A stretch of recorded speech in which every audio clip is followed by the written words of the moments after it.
First விஷயம் என்னன்னா, நீங்க நல்ல ஒரு ரெஸ்யூமே 5, 6 காப்பி எடுத்து நீங்க ஃபைல்ல கேரி பண்ணணும். 2வது விஷயம் கம்பெனிய பத்தி நீங்க நல்லபடியா ஸ்டடி பண்ணிக்கணும். டாப் மேனேஜ்மென்ட்ல யார் இருக்கா? அவங்களுடைய ப்ராஜெக்ட்ஸ் என்னது? எப்படி பண்றாங்க? இந்த கம்பெனி நல்லதா? ஸ்கோப் இருக்கா? கரியர் டெவலப்மெண்ட்லாம் இருக்கா? இத பத்தி பார்க்கணும். 3வது விஷயம் உங்கள பத்தி நீங்க நல்லா ஸ்டடி பண்ணிக்கணும். உங்களுடைய குவாலிட்டீஸ் என்ன? உங்களுடைய ஸ்ட்ரெங்த் அண்ட் வீக்னஸஸ் என்ன? உங்களுடைய பெர்சனல் கரியர் பிளான்லாம் என்ன இருக்கும்? அப்படிங்கிற ஒரு நல்ல அனாலிசிஸ் கொண்டு போணும்.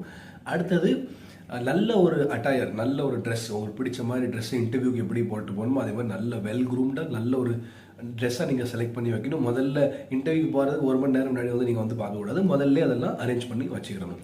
அதே மாதிரி இன்டர்வியூ 10 மணிக்குனா நீங்கள் 9:30க்கு அந்த ஆஃபீஸில் போய் இருக்கிற மாதிரி நீங்கள் பார்க்கணும். 30 மினிட்ஸ் ஏர்லியாகவே நீங்கள் அந்த இன்டர்வியூ இடத்துக்கு ரீச் பண்ணிடணும். லாஸ்ட் விஷயம் என்னென்னா, அடிக்கடி கேட்குற கொஸ்டின்ஸ், ஃப்ரீக்வெண்ட்லி ஆஸ்க் கொஸ்டின்ஸ் அப்படிம்பாங்க, அந்த கொஸ்டின்ஸை நல்லா ப்ரிப்பேர் பண்ணி வச்சுக்கணும்.